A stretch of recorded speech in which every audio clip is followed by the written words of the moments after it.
All right, guys, I'm here today sitting in this beautiful spot in Old Town Bluffton talking to my good friend who I want you to meet, Michael Reynolds. And I'm going to tell you a few things about Michael just as a quick primer. First of all, he is an incredible marathoner. Second of all, it's true. Second of all, he is one of the original, the OG of Bluffton. We're going to learn about that. And third is that he is more than just a part-time historian about what's been happening in Bluffton through time. And we're going to kind of bring that to a final point at the end. I'm going to tell you about an event he's got coming up that if you're going to be in town, you don't want to miss it. So, Michael, nice to see you, buddy. Hey, buddy. How are you?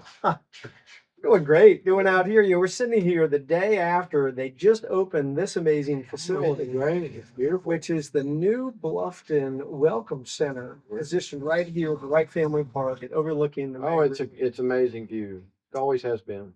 And they had a great event yesterday with this incredible February weather. So many family members came. Some came from California and Colorado, the Wright family. And I was glad to see them, and they were glad to see me, and we talked. And so why did they matter? Tell me, in this location, what's the story with the Wright family and why they were compelled to travel thousands of miles to come celebrate this opening? The Wrights were descendants of Squire Pope, William Squire Pope, who lived on this property. His house used to sit right here between where we're sitting and the river prior to the Civil War. And but it had to be a massive, beautiful home. And this building that we're actually standing here, this is what's called the Wright House. We really don't know the full history of it, but we think that it was never really a residence prior to the Civil War. It may have been some servant quarters. Okay. And we think that it may have been horse stables. Okay. And the A-frame portion that's on the far end, that was the kitchen for the big house that burned down during the burning of Bluffton, which happened in June 4th, 1863. The Union Army came here. They burned a lot of the town. They burned Squire Pope's house. They burned James Kirk's house. Yeah. They burned a lot of houses. Yeah. They did not burn the Church of the Cross, fortunately, which is next door to us here. Or my house. Or your house, which is your house, which is behind. I'm so glad they didn't burn my house. They didn't burn your house either. But they did burn Squire Pope's house. But they did not burn the horse structure. Stable. Yeah. And then when the Wright family or the Pope family came back to Bluffton, what happened during the Civil War, there was what was called the Great Scadaddle. And the Great Scadaddle happened when the Union Army took control of Hilton Head, which was late 1861. And the people of Bluffton got fearful and they fled.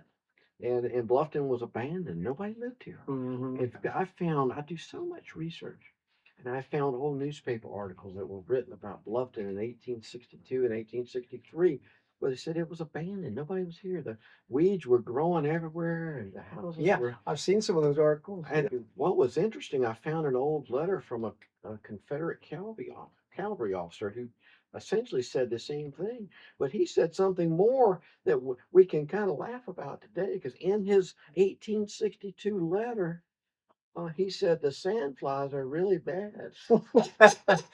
And during the spring and fall here, we still encounter those sandflies. Yeah, we do. Yeah, we do. So let's fast forward on history a little bit. You were born in what year? I'm born in 1965. Okay, right here. I was born in Savannah, and I brought here on the second day of my life. Okay. All right. You basically grew up here. Went to all your school was here. Your dad was in law enforcement here. My dad was the very first person to hold the title of Bluffton Police Chief. Okay. Which in the late 1960s or mid 1960s was a part-time job. Yeah. Because he had a full-time job that he worked in Savannah at the railroad. But he was the Bluffton Police Chief. Prior to him, there had been law enforcement here, even back into the late 1800s. There was law, but they were in the early 1900s. They were called town marshal. Okay. And in the mid 1960s, they termed it chief, police chief. Yeah. And then he was a magistrate for about 25 years in Bluffton.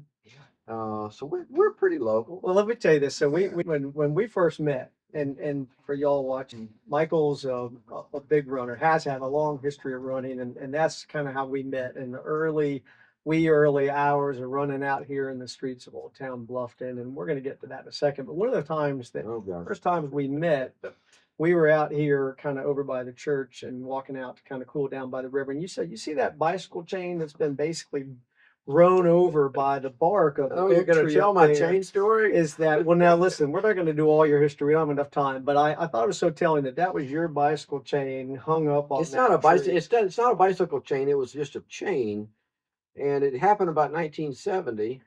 And it was just a chain my dad had in his pump house. Okay. But my friend and I, every Saturday morning, we would ride our bikes. We would meet at what was then Messick Store, now the Ocon Restaurant, and we would ride our bikes all over Bluffton. And one Saturday morning, I put this chain on my bike because I thought it would be pretty cool to have a chain on your bike, you know. Not that I needed it, but it kept falling off and dragging the ground. So I took the chain off, and it had a lock.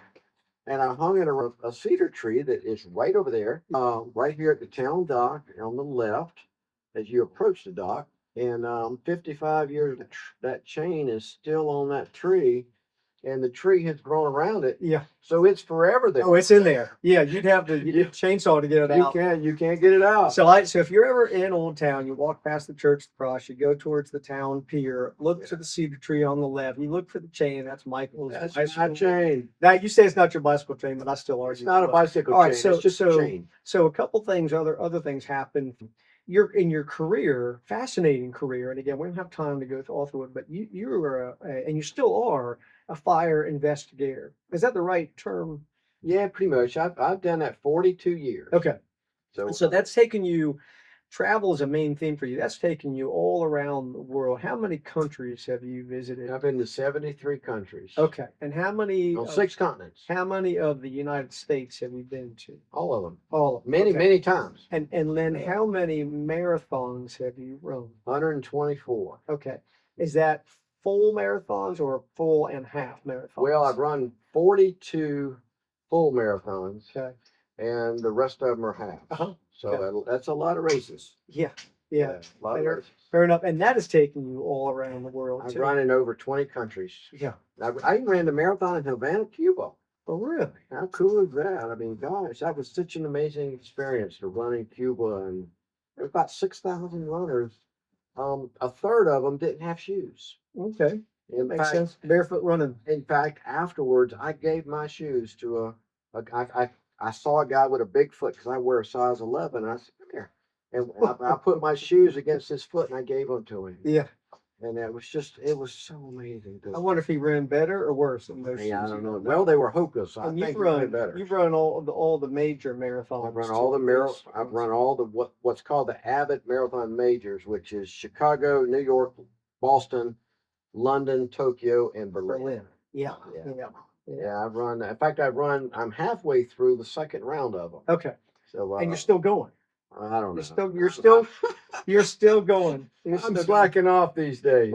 My give a damn is broke. Yeah, well, you're the great news for everybody that has the chance to already know you, or will have a chance to get to know you, is that Yeah. you and your beautiful bride Liz are setting up a new residence. We are. Over on Old Joy Road. You're in the Yep. process of building your We new are. custom home. I think you might call it your retirement home. I don't know if you'll ever retire or not, but we're looking forward to having you guys as I can't wait to get it built. new permanent neighbors, because you spent some time down in Florida. You've been down in I Florida. still have a Florida tag on my car. Okay. And even though I spend most of my time, well, let me say that. Let me qualify it just in case the IRS is listening. I spend 49% of my time in Bluffton and 51% of my time in Florida, because Florida doesn't have income tax. Right. Yeah. Yeah, and so And we do. and we do. Well, I've been keeping track, just so you know. We're here in February, so I've been noticing how many days you're around. Are you? You're on track pretty good so Are you far. going to report me? Yeah. All right, so let's transition bring all that back together. You've had all this. I mean, what an interesting life you've led so far, and that, sometime we'll get back together and talk about that whole. I think that's a fascinating career that you've had, and I know It's you're been still amazing. you're still in it. You're still in it. I still work about 2 fires a month. Mhm. I'm doing a big gas explosion in Pittsburgh, but otherwise I try now. That's the one that made the big news. Oh, it was all over the Yeah. national news because it Okay. killed a bunch of people, and it was on a Ring doorbell. Yeah. Yeah. Yeah, and that's why it was so sensationalized because it was a video of it. Yeah. Yeah. But I'm heading that up or was, and then but mostly I stay in South Carolina, Georgia, and Florida. Yeah. That's Drive what distance. that's what I try to do. I've worked all over the world. I've literally worked on just about every continent. Africa, South America, In Europe. my experience of running with you, when we talk, you talk a lot more than I do when we run. Is you don't forget a thing. I mean, you tell me about every step and every marathon, all that kind of stuff. We got a lot of ground to cover, but not today. Uh, But we talk about covering ground, and it just seems like that history is just a real passion for you, and it comes to you naturally. Like you got a natural curiosity about kind of where people came from and where this house came from and what the story was with X, Y, and Z. And some of that's because you experienced it. You know, this boom of growth that's happened. I've lived it, but it really wasn't always born and raised. My family goes back 330 years here. Okay. Okay, my sixth great grandfather received a king's grant, which was called the King of England, as they were developing Mm-hmm. South. The Lord proprietors were giving king's grants to people, and my sixth great grandfather received one. And so we've been here 330 years. That's my dad's side. My mother's family, they were part of the Swiss Huguenots that settled a Puriesburg settlement near Hardyville Okay. in 1731. So I'm about as local as it gets. Where was the King's Grant property modern day? Fripp Island, Yep. Hunting Island, Okay. and Seaside Road on St. Helena Island. But you don't own those anymore. No, well, let me tell you the history of that. My great grandfather Yeah. joined the Confederate Army living on St. Helena. Mm-hmm. So that's where the family was. And he was stationed in Bluffton during the Civil War. And subsequent to the Civil War, we lost everything Mm-hmm. because that's what was going on in Sure. the South is people were losing their land because they weren't paying the taxes. Yeah. They had fled for whatever, and consequently we lost everything. Mm. And my great grandfather stayed in Bluffton because he had come from St. Helena, which is just across the water from us where we're at. Sure. Okay, it's not very far, but it's in the northern part of Beaufort County. He had come to Bluffton and said, "Oh my God, this is a beautiful place. I think I'd rather live here." So that's just where he stayed. Yeah. And I've got an 1894 letter that was sent to the governor of South Carolina. It was a great big hurricane here in 1893. Yeah. And subsequent to that, there were people that were very, very hungry. And the Bluffton people united and sent a letter to the governor of South Carolina asking for help. And he was one of the signers of that in 1894. Oh, wow. And he owned a bunch of property near modern day Sun City. Okay. And in fact, my father grew up on that property. Mhm. And the road today that goes by Tractor Supply and there's a marina business. Yeah. Back. Yep. That's Cecil Reynolds Drive. Okay. That was my father. But he grew up in a house that was on the footprint of where Matthew's Marine Store is. Okay. Right there. Yep. That's where he grew up. And then he moved to Bluffton in 1959 Okay. and owned and bought the property that I own today on Lawjoy Road. Yeah. Where I'm That's the building. one where you're building. That's where I'm building Shifting a house. properties I've around lived back. there most of my whole life. You got all the dates down. You got all the experience yourself. Boy, you've seen a lot of change, Yeah. and we don't even There's have. been some changes. There's here. been some changes here. And you'd probably say some has been good and some hadn't been as good. Yeah. Maybe you're still getting accustomed to it. We got, like you mentioned, Sun City. We got people watching from Sun City and all over the place. Oh, it's great. Kind of, so you've got real great position to be able to share history from a personal perspective and from a studied perspective. And so let's talk about two final things on that. Is you're doing a lot of speaking. You call it podiuming up. I'm ready to podium up, and so you do that. You got a lot of owners associations that are having you come in and speak and that sort of thing. If people wanted to kind of track you or see if there was a way to figure out how to sit in the same room and just kind of hear you talk, what's the Facebook page where you're usually posting that where you're going to be, even if you're just a guest speaker? How I became the historian here is 15 years ago. I started a Facebook page, which now it's called Bluffton History. That's simple. Type in on Bluffton Facebook History. Bluffton History. And follow that page. Follow the page. We've got about 10,000 people on it. Mhm. I'm the primary contributor because I'm the guy that does all the research. Oh, I've tried to contribute once, and I've got to You get have. through your gate because you've got to approve it, right? I I have to approve it to keep the spammers off. Sure, I get it. But I'm just joking. people I know, I pre-approve you, so Okay. you can Okay. post. Well, Yeah. maybe I'll get that credential. Okay, so Yeah. so go to Bluffton history. Go to Bluffton history.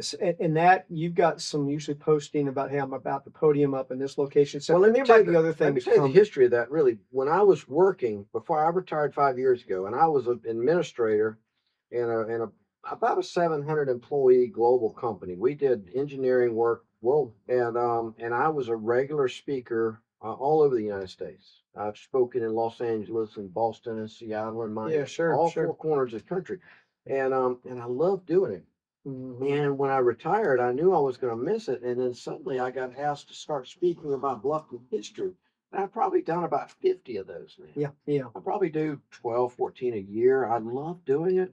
If you're interested in having me speak, contact Chip. He knows how to, he's got my cell phone Well, we'll number. get all your information on Yeah. page. All right, so let's move that forward to one last Yeah. point. You've got an event coming up. This is the third annual Shindig. Fourth. The fourth. Okay. Fourth one, I thought it might have been. Okay, so that's coming up on what date? February 22nd. Okay. And that's over at the Bluffton Oyster Park. It is the Oyster Factory Park. The first year we did it, we had about 400 people. We Mhm. practically gave away it Yeah. was and then we started saying, we ought to raise money and give it away. So what's the cost now? It's $10 a person. Okay, and what website to You can go to the Bluffton history page look at there? and join it, and there's details, or contact me. My email address is bluftonsc@yahoo. Oh, that's easy. Yeah, it is easy. People ask me, how'd you get that? I said, well, I've had it 30 years. I was born and raised here. Well, listen, pun included, you're no Yahoo, buddy. And we have enjoyed having a chance to chat with you, and we got more to come on that. But folks, if you're interested in Bluffton history of the whole Lowcountry, honestly, this is one of the foremost gentlemen that can share that for you in person. And I love doing it. History, I of love course doing you it. do. And you've got that laid back Bluffton mentality. And if you love watching the sunset, whenever he's in town, you want to count how many days he's in town. For the sunset, he's always going to be at the Bluffton Oyster Park. That's down where on the best waterfront, sunsets are. taking a picture and sharing that. I share it on my Facebook page, and I've got hundreds of them now. They're beautiful. This is such It's a every different. listen, every day's guys. different. This is such an amazing place to live. The taxes are low. The weather's great. Come be my neighbor. Yeah, no sand nets. Well, the sand gnats, they're controllable. Yeah, okay. You can All put right. some spray on. There you go. That's Yeah. Michael Reynolds, guys. Glad you had a chance to meet him today. It's More of been him fun. to come in the future. Yeah, We'll been see fun. you out. Get some more miles. Of in. course. All right.